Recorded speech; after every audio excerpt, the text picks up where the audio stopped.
مطلب یہ کہ یہ لوگ پہاڑوں کی چوٹیوں پر محل تعمیر کرتے تھے۔ جب ان سے کہا جاتا کہ تم رہتے تو زمین پر ہو اور گھر پہاڑوں پر بناتے ہو، اس کی کیا وجہ ہے؟ اور تم اتنے مضبوط محل تعمیر کر رہے ہو، گویا ہمیشہ یہیں رہو گے۔ وہ لوگ دراصل ٹیلوں، گھاٹیوں، دروں اور پہاڑوں پر عمارات تعمیر کرتے تھے، اور ان کا مقصد ان میں رہنا نہیں تھا، بلکہ صرف کھیل کود کے لیے ایسا کرتے تھے۔ ہود علیہ السلام نے انہیں جھنجھوڑا کہ تم ایسا کام کیوں کرتے ہو جس کا کوئی مقصد نہیں، جس کام کے فضول ہونے میں کوئی شک نہیں۔ ہود علیہ السلام انہیں واز کرتے تھے۔ اے میری قوم، اللہ نے تمہیں بڑی قوت سے نوازا ہے۔ تمہاری طاقت کا عالم یہ ہے کہ جب تم کسی پر ہاتھ ڈالتے ہو تو ظلم کرتے ہو، کوئی شخص تمہارے سامنے آنا گوارا نہیں کرتا۔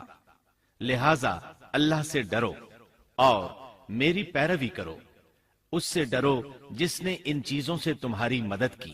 اللہ تعالیٰ نے اپنی ہر طرح کی نعمت، مال، اسباب، اولاد، باغات، شہر، قوت، جسامت اور صنعت کاری سے تمہیں نوازا ہے، لہذا تم اللہ سے ڈرو اور میری اطاعت کرو۔ لیکن ان کی قوم نے کوئی اثر نہ لیا، نہ ان پر ایمان لائی، الٹا لگی تکبر کرنے، اللہ کی حمد کی بجائے اس کی ناشکری کرنے لگی۔ اور تکبر کے بارے میں بات یہ ہے کہ جب سے ابلیس نے اس کو اختیار کیا، یہ اس وقت سے آزمائش بن چکا ہے۔ اللہ تعالیٰ سورہ حامیم السجدہ آیت 15 میں فرماتے ہیں، پس قوم عاد نے تو بے وجہ زمین میں سرکشی شروع کر دی اور کہنے لگے کہ ہم سے زوراور کون ہے؟ کیا انہیں یہ نظر نہ آیا کہ جس اللہ نے انہیں پیدا کیا ہے وہ ان سے بہت ہی زیادہ زوراور ہے؟ جب یہ لوگ اپنی سرکشی اور کفر میں حد سے بڑھ گئے، تب اللہ تعالیٰ نے ہود علیہ السلام کو ان کی طرف بھیجا۔ انہوں نے انہیں اللہ کی طرف بلایا اور کہا، اے میری قوم، اللہ کی عبادت کرو، اس کے سوا تمہارا کوئی معبود نہیں۔ کیا تم ڈرتے نہیں؟ قوم کے کافر سردار کہنے لگے، ہم تو دیکھتے ہیں کہ تو نری بے وقوفی میں ہے، ہمارے خیال میں تو جھوٹا ہے۔ اس پر ہود علیہ السلام نے فرمایا، میری قوم، میں بے وقوف نہیں، میں تو تمام جہانوں کے پروردگار کی طرف سے بھیجا گیا ہوں، تمہیں اپنے رب کے پیغامات پہنچا رہا ہوں، اور ہوں بھی تمہارا دلی خیرخواہ اور امانت دار۔ کیا تم اس بات سے تعجب کرتے ہو کہ تم میں سے ایک شخص کی معرفت، اللہ کا ذکر تم تک پہنچا کہ وہ تمہیں خبردار کر دے؟ تم اللہ کی اس نعمت کو یاد کرو کہ اس نے تمہیں قوم نوح کے بعد خلیفہ بنایا اور ڈیل ڈول میں تمہیں زیادہ پھیلاؤ دیا۔ تم اللہ کے احسانات کو یاد کرو تاکہ فلاح اور نجات پا جاؤ۔ ہود علیہ السلام نے اللہ کی عظیم نعمتوں کے ساتھ انہیں نصیحت کی، لیکن وہ بدبخت کفر ہی کرتے رہے۔ آخر انہیں جھنجھوڑنے کے لیے انہوں نے فرمایا، اے میری قوم، اللہ ہی کی عبادت کرو، اس کے سوا تمہارا کوئی معبود نہیں۔ تم تو صرف بہتان بازی کر رہے ہو، یعنی جن بتوں کی تم پوجا کر رہے ہو ان کی پوجا تم نے خود گھڑی ہے۔ اللہ تعالیٰ نے تو اس کے متعلق کوئی دلیل نازل نہیں فرمائی۔ میری قوم کے لوگوں، میں تم سے اس دعوت و تبلیغ کی کوئی اجرت نہیں مانگتا، میرا اجر اس کے ذمے ہے جس نے مجھے پیدا کیا ہے، تو کیا تم پھر بھی عقل سے کام نہیں لیتے؟ اے میری قوم کے لوگوں، اپنے رب سے گزشتہ گناہوں کی معافی طلب کرو، آئندہ گناہوں سے توبہ کرو، تاکہ وہ برسنے والے بادل تم پر بھیج دے اور تمہیں طاقت میں اور بڑھا دے، تاکہ تم گناہگار ہونے کے باوجود روگردانی نہ کرو۔ ہود علیہ السلام مسلسل انہیں دعوت دیتے رہے، لیکن وہ ظالم قوم نوح کی طرح ان کا مذاق اڑانے لگی اور کہنے لگی، ہمارے خیال میں تو بے وقوف ہے، اور شاید تو ہمارے کسی معبود کے بڑے جھپٹے میں آ گیا ہے، تو ہمارے بتوں کو برا کہتا ہے، اس لیے ان میں سے کسی کی مار تم پر پڑی ہے، اسی لیے تو ذہنی مریض بن گیا ہے۔ وہ ظالم لوگ چونکہ آخرت پر ایمان نہیں رکھتے تھے اور دنیا میں خوشحالی کی زندگی بسر کر رہے تھے اور تھے بھی اپنی قوم کے سردار، اس لیے اپنے ماتحتوں سے کہنے لگے، یہ تو تم جیسا ہی انسان ہے، وہی کچھ کھاتا ہے جو تم کھاتے ہو اور پیتا بھی وہی کچھ ہے جو تم پیتے ہو۔ اب اگر تم نے اپنے جیسے انسان کی اطاعت قبول کر لی تو سخت خسارے میں رہو گے۔ کیا یہ تمہیں اس بات سے دھمکاتا ہے کہ جب تم مر کر خاک اور ہڈیاں بن جاؤ گے تو پھر زندہ کیے جاؤ گے؟ ہرگز نہیں، یہ بات امکان سے باہر ہے جس کا وعدہ تم سے کیا جاتا ہے۔ یہ زندگی تو صرف دنیا کی ہے، ہم مرتے جیتے رہتے ہیں، ہم پھر نہیں اٹھائے جائیں گے۔ یہ تو وہ شخص ہے جس نے اللہ پر جھوٹ باندھا ہے، ہم اس پر یقین کرنے والے نہیں۔ ہود علیہ السلام انہیں دعوت دیتے رہے یہاں تک کہ ان کی قوم نے واضح طور پر کہہ دیا کہ آپ ہمیں واز سنائیں یا نہ سنائیں، ہم تو اپنی روش نہیں چھوڑیں گے، یہ تو پرانے لوگوں کا دین ہے۔ اس طرح قوم انہیں مسلسل جھٹلاتی ہی رہی۔ آخر ہود علیہ السلام نے بھی انہیں کھلم کھلا دھمکی دی اور فرمایا، لوگوں سنو، میں صرف تمہیں ہی نہیں اللہ کو بھی گواہ بنا کر اعلان کرتا ہوں کہ اللہ کے سوا جس جس کی عبادت ہو رہی ہے میں ان سب سے بری طرح بیزار ہوں۔ اب تم ہی نہیں اپنے ساتھ اوروں کو بھی بلا لو اور اپنے ان سب جھوٹے معبودوں کو بھی بلا لو، اور تم سے جو ہو سکے مجھے نقصان پہنچا دو، مجھے کوئی مہلت نہ دو، نہ مجھ پر ترس کھاؤ۔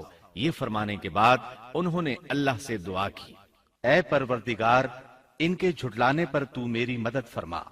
اللہ کی طرف سے آپ کو جواب ملا، یہ تو بہت ہی جلد اپنے کیے پر پچھتانے لگیں گے۔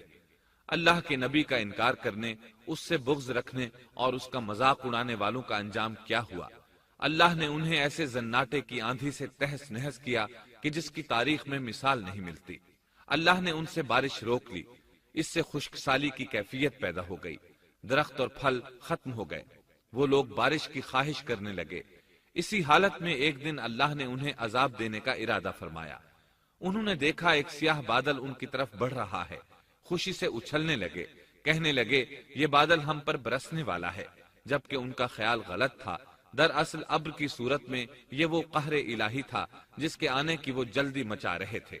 وہ عذاب ان کی بستیوں کی تمام چیزوں، پھلوں، خیموں، درختوں کو تہس نہس کرتا ہوا آیا۔ اسے اللہ کا یہی حکم تھا۔ آندھی اس قدر زبردست تھی کہ پہاڑوں پر ان کے تعمیر کردہ محلوں تک کو اڑا لے گئی۔ مجرموں کا یہی بدلہ ہے۔ اللہ تعالیٰ سورۃ الزاریات آیت 41 اور 42 میں فرماتے ہیں، اسی طرح عادیوں میں بھی ہماری طرف سے تنبیہ ہے، جبکہ ہم نے ان پر خیر و برکت سے خالی آندھی بھیجی، وہ جس جس چیز پر گرتی تھی اسے بوسیدہ ہڈی کی طرح چورا چورا کر دیتی تھی۔ اس آندھی نے ہر چیز کو فنا کر کے رکھ دیا۔